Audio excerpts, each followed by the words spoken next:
Bonjour, ici Patrick Pierrat. Le bulletin Info Bref d'aujourd'hui vous est offert par le service du développement professionnel de l'Université Laval. Voici l'essentiel des nouvelles en ce jeudi 21 novembre. À l'ONU, les États-Unis ont bloqué un projet de résolution pour un cessez-le-feu dans la bande de Gaza.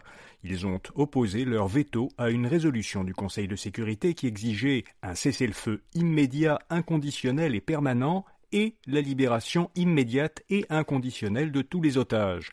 La résolution a reçu 14 votes pour et un vote contre celui des États-Unis. 12, c'est le nombre de résolutions concernant la guerre entre Israël et le Hamas qui ont été rejetées depuis le début du conflit, dont 4 fois à cause d'un veto américain. À Ottawa, le ministre fédéral de l'Emploi, Randy Boissonnault, a quitté le gouvernement. Son départ était réclamé à la suite d'une controverse sur ses origines autochtones. Il demeure pour l'instant au sein du caucus libéral.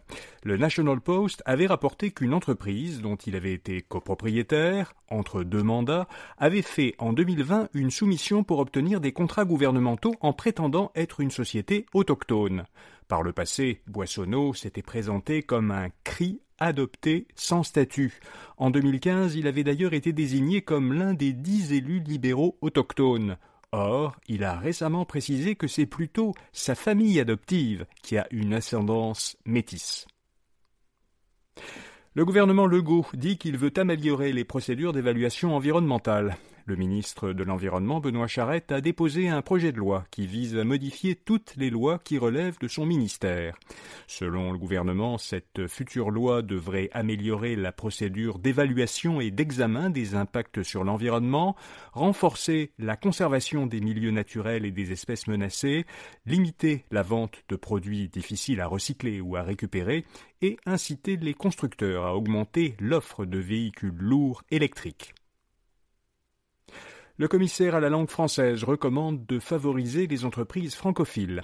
Dans un rapport déposé hier à l'Assemblée nationale à Québec, le commissaire propose au gouvernement de réviser ses mécanismes de soutien au développement économique afin d'y intégrer des considérations linguistiques.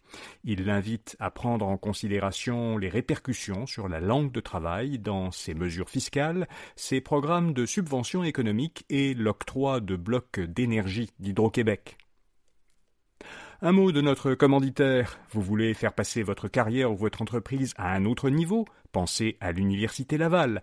Que ce soit en gestion, communication, psychologie ou développement personnel, l'Université Laval offre une large gamme de cours et de certifications pour les professionnels dans tous les domaines. Ces formations sont disponibles à l'année longue, de courte durée et la plupart sont données en ligne.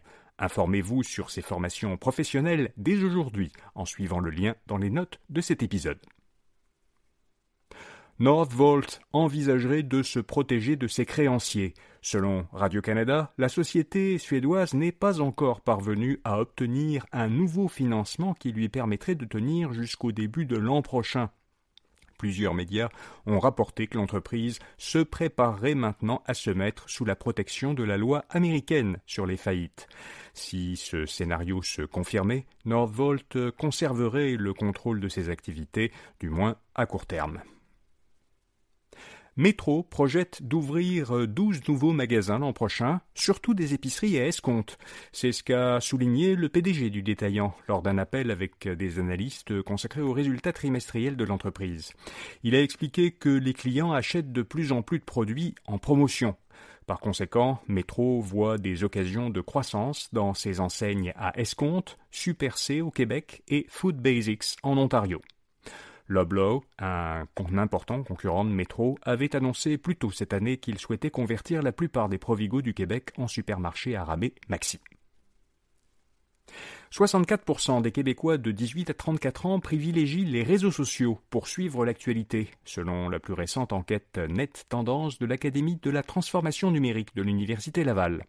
Les 35 ans et plus préfèrent, eux, majoritairement des médias plus traditionnels, comme la radio, la télévision et la presse écrite. Globalement, c'est encore la télévision qui demeure le média le plus utilisé par les Québécois pour se tenir au courant de l'actualité. Le Canada est un des pays qui contribue le plus au problème des paradis fiscaux. Il arrive au 5e rang d'un classement de l'ONG Tax Justice Network qui classe les pays selon les pertes fiscales dont ils sont responsables. Ces pertes surviennent lorsque de riches particuliers ou des entreprises enregistrent leurs avoirs ou leurs activités dans des juridictions qui sont avantageuses sur le plan fiscal. Selon ce classement, chaque année, le Canada perdrait lui-même 15 milliards de dollars et, en plus, il infligerait des pertes fiscales de 41 milliards de dollars à d'autres pays. 2 entreprises canadiennes sont accusées d'avoir participé à un cartel de la pomme de terre. McCain Foods et les fermes Cavendish, 2 entreprises du Nouveau-Brunswick, font partie d'un groupe d'entreprises visées aux États-Unis par 2 actions collectives qui ont été déposées la semaine dernière auprès d'un tribunal de l'Illinois. Ces entreprises sont accusées d'avoir échangé en privé des renseignements afin d'augmenter de manière coordonnée les prix de leurs produits faits de pommes de terre congelées, comme les frites et les patates rissolées. Et puis, la proportion de bébés allaités a fortement progressé depuis 25 ans.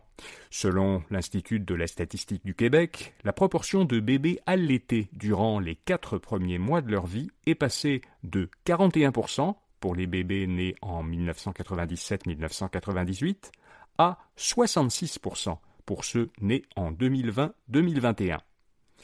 Toujours dans l'année 2020-2021, 3/4 des bébés d'environ 5 mois dormaient au total entre 12 et 16 heures par jour, comme le recommande la Société canadienne de pédiatrie.